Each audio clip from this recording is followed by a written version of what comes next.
The evening of Saturday, March 15, 2024, found the Red Sea bathed in a soft purple glow as the sun disappeared beneath the horizon, casting its final light upon the gentle waves. At this moment, approximately 50 miles from Yemen's coastline, the U.S. Navy's Harry S. Truman Carrier Strike Group was conducting what appeared to be a routine patrol. This naval formation resembled a floating metropolis traversing the waters. At the center of this maritime assembly was Harry S. Truman, designated CVN-75, a massive nuclear-powered aircraft carrier that served as home to an impressive community of 5,000 sailors and housed a formidable air wing of 70 jet fighters. Accompanying this central vessel was the USS Gettysburg, classified as CG-64, a sophisticated Ticonderoga-class guided missile cruiser equipped with advanced combat systems. The protective perimeter of this naval group consisted of 3 Arleigh Burke-class destroyers. These vessels were strategically positioned in an expansive circular formation, each stationed approximately 20 miles apart from the others, collectively establishing a comprehensive defensive screen around the aircraft carrier. During this rare period of relative calm, crew members throughout the strike group were engaged in various activities typical of these momentary respites. Some sailors took the opportunity to enjoy fresh coffee, while others completed their scheduled maintenance tasks or cherished precious moments connecting with loved ones via phone calls back home. The atmosphere was one of routine normalcy, with no indication that within the brief span of just 30 minutes, these servicemen and women would find themselves thrust into a historic event that would forever alter the course of their lives. Each cruiser and destroyer carries 4 massive SPY-1 radar panels, 12-ton octagons bolted high on the superstructure. Think of them as giant square TV screens that never show cartoons. Instead, they shoot 6 million-watt radar beams that bounce off anything in the sky for about 175 nautical miles, about 200 land miles. Every 10th second, the panels update and feed raw numbers into Aegis combat computers that never sleep. At 1800 hours sharp, 2 of those screens on USS Gettysburg lit up with fast, low contacts. Another screen on USS Stout saw the same blips. They were small, moving more than 2,000 miles per hour, and skimming so low they almost kissed the water. Computers labeled them probable missiles. Humans did not argue. A klaxon howled, "General quarters, general quarters!" Boots thudded on ladders, watertight hatches slammed, and red battle lanterns replaced normal lights. This crew had faced many Houthi drones in recent months, but radar speed readouts told them this attack was different. Much faster and far deadlier. Hidden on Yemen's coast, Houthi technicians had saved their best weapon for revenge, the ASF anti-ship missile, an Iranian-made beast built from the Fateh 313 ballistic missile. It carries a 550-kilogram warhead, as heavy as a family car engine, and flies Mach 3, about 2,300 miles per hour. Worse, after launch, it quickly drops to only 20 meters, 66 feet, above land, then only 5 meters, 16 feet, above open water, below normal radar comfort zones. That tactic is called sea skimming. The idea is simple: hide under the radar horizon until the last minute, then pop up and punch a hole in a ship. At that speed, the Truman Group had perhaps 15 to 30 seconds to shoot or die. Because Gettysburg sits farthest forward in the picket line, her crew spotted the pair of ASF missiles before anyone else. The Tactical Action Officer, TAO, glanced at his Aegis screen.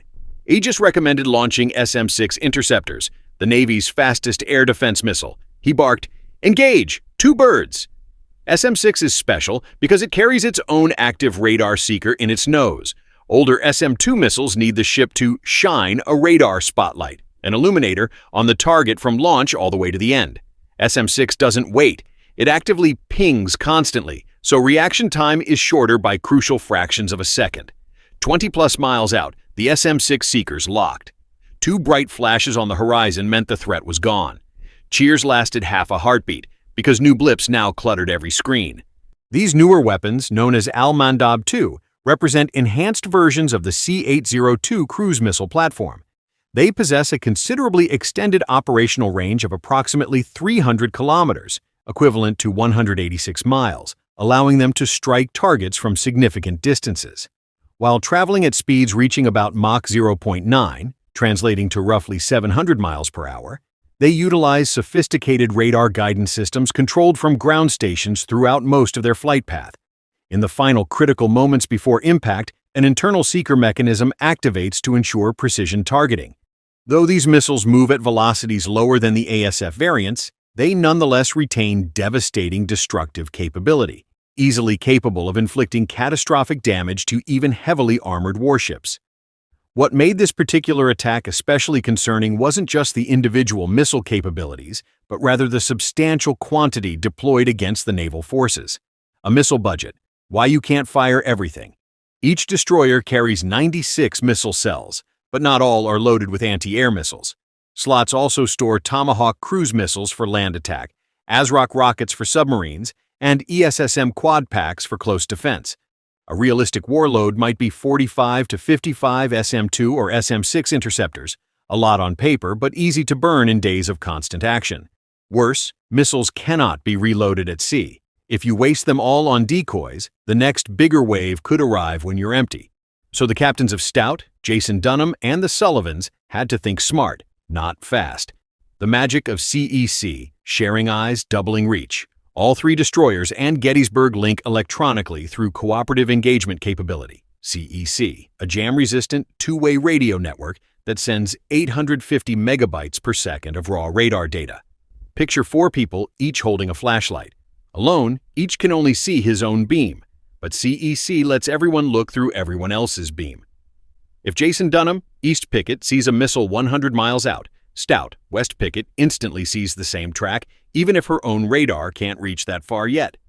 That means Stout can shoot at a target 200 miles away, using Jason Dunham's eyes. With one CEC picture, the 3 destroyers agreed to divide the inbound wave into zones. No single ship would drain its magazine. Everyone would take a bite. Shoot, shoot, look, shoot. Doctrine says, fire 2 missiles at each threat. Shoot, shoot. Watch the radar picture. Look. If debris still acts like a missile, same speed, direction, altitude, send another pair. Shoot. Better to spend 1 extra missile than eat 1 extra warhead. First salvo. Each destroyer fired SM-2 Block 3 pairs at separate clusters. SM-2 is older than SM-6, but perfect here. 200-kilometer range, Mach 3.5 speed, cheaper price. Illuminators on each ship painted targets so SM-2 could ride the reflected energy. In seconds, 8 jets of fire streaked away. Aegis updated, Splash 4, Splash 7, Splash 9. Radar debris indicated multiple kills, but a few leakers blurred in the sea clutter. Close-in knife fight, Sea Whiz wakes up. The missile stream diminished to 5 individual penetrators, all converging on USS Stout, which served as the forward sentinel closest to the shoreline. The commanding officer's authoritative voice cut through the tension on the bridge. Hold missiles. Switch to close-in weapons.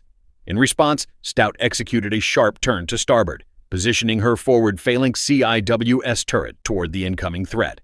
The distinctive white cylindrical defense system began rotating, its radar component beneath tracking each approaching missile as the distance rapidly decreased.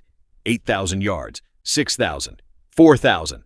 The night erupted with the thunderous RRRR rat-tat-tat of the system engaging, sending brilliant orange tracer rounds streaking through the darkness. The automatic cannon discharged another aggressive burst, followed by yet another, as it fought to neutralize the incoming danger. While the Sea Whiz system delivers an impressive 4,500 rounds per minute, its magazine capacity constrains it to just 300 rounds total, providing merely 4.5 seconds of defensive firepower. The system successfully shredded 2 incoming missiles into fragments, but then the ammunition supply depleted completely. This left 3 missiles still advancing toward the vessel, now at the alarmingly close distance of just 1,500 yards and closing rapidly. Last-ditch party poppers, chaff saves the day.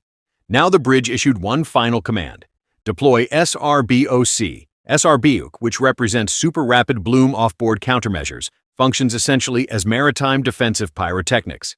When activated, the vessel's twin 6-barrel launchers propelled aluminum foil rockets approximately 200 yards outward before detonating. Upon explosion, these devices released millions of metallic foil strips that rapidly expanded into a thermal, reflective cloud covering an immense area of roughly 10,000 square meters. Fortuitously, the prevailing wind carried this defensive cloud along Stout's starboard flank. The 3 remaining missiles' guidance systems detected what appeared to be an enormous metallic object that presented a more prominent radar return than the destroyer itself, causing them to adjust their trajectories accordingly. Moments later, they impacted harmlessly into vacant water, creating substantial water plumes but inflicting absolutely no damage to the vessel. A tense silence descended across the battle space as crews monitored their systems. Radar displays confirmed no additional incoming threats were present. Following a nerve-wracking 10-minute vigilance period, all vessels downgraded to Condition 3, maintaining readiness while allowing crew members the welcome opportunity to finally hydrate and wipe away the perspiration that had accumulated during the intense engagement, counting the cost and catching a breath. The Navy ships used up a lot of their defense weapons during the attack. They shot 3 big SM-6 missiles and 14 SM-2 missiles, which cost about $60 million total. The special gun called Sea Whiz fired all its bullets from one drum. They also launched 6 special rockets that make clouds of tiny metal pieces to trick enemy missiles. Nobody got hurt and none of the ships were damaged at all. But now the ships had fewer weapons left to defend themselves, and that was scary. The commanders knew the bad guys, called Houthis, still had more missiles hidden on land. It was still early in the night, which meant they might face more attacks before morning came. Why timing matters. Radar mathematics for regular folks. Radar range depends on height of the antenna and height of the target. A missile flying 5 meters high only pops above the horizon when it is roughly 15 to 18 miles away from a ship with a 20-meter-high radar panel. At Mach 0.9, that gap closes in 80 seconds. For a Mach 3 missile, the gap closes in 24 seconds. Remove 3 seconds for crew reaction, 2 seconds for Aegis firing paths, another 2 seconds for missile canister doors to open. Suddenly the ship has a 17-second firing window. Miss once, and there is no second shot. Lessons learned by the Navy and by U.S. Stockpiles matter. One surprise wave of 14 missiles ate more than 1/3 of a destroyer's interceptors. Networked radars double strength. CEC let ships engage threats they couldn't see themselves. Layered defense works. Long-range SM-6, medium SM-2, point defense Sea Whiz, and finally chaff. 4 nets, all needed. Cheap tricks still count. A $25,000 chaff rocket defeated 3 multi-million-dollar cruise missiles. Houthis are learning. They mixed fast ballistic missiles with slower sea skimmers to saturate defenses. Next time they may use drones for added confusion. What could have gone wrong? A quick what if. If just one of those special SM-6 missiles didn't explode when it was supposed to, an enemy ASF missile speeding 3 times faster than sound could have hit the Gettysburg ship. Its 550-kilogram explosive, about as heavy as a small car, might have broken the ship in half. If the Sea Whiz gun had gotten stuck, even one Al-Mandab missile could have smashed into Stout's control room where all the important computers are. This would have broken the network that helps ships share what they see, leaving other ships partly unable to spot dangers. If the wind had blown the metal cloud in the wrong direction, a missile might have found the Truman aircraft carrier. Even if a medium-sized missile exploded just near the special equipment on the flight deck, planes couldn't take off or land anymore. The whole battle came down to tiny amounts of time and space. Just a few seconds or inches different, and everything could have turned out much worse. But the night isn't over. Unknown to the sailors catching breath, Houthi crews were reloading launch rails inland, preparing drones for follow-up swarms and queuing cell phone cameras for the next round. The Truman Group stayed dark, radars sweep steady. Below decks, chiefs swapped out Sea Whiz ammo drums while technicians inspected every spent missile tube, readying for whatever crept over the horizon next. Why this matters to every ship, big or small. Modern navies face missile swarms more than fleet-on-fleet gun battles. Even nations with modest budgets can buy or build sea-skimming cruise missiles. A single lucky hit on a tanker, ferry, or destroyer could spill oil, close a strait, or drag countries into wider war. The Truman Group's survival proves layered defense and practiced crews still trump surprise. But only if magazines stay full and nerves stay cool. So ends the largest U.S. naval engagement since World War II. 30 frantic minutes where silicon, steel, training, and luck fused into a shield no missile pierced.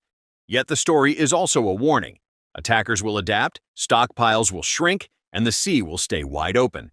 If you were on that bridge, would you gamble more missiles early or save them for tomorrow? Let us know down below. If this walkthrough helped you picture the chaos and the calm inside a modern naval firefight, tap like, smash subscribe, and ring the bell. We dive into real-world sea stories every week because out there on the water, seconds still decide whether history records disaster or just a tense, victorious night shift. Stay sharp, stay safe, and we'll see you in the next watch.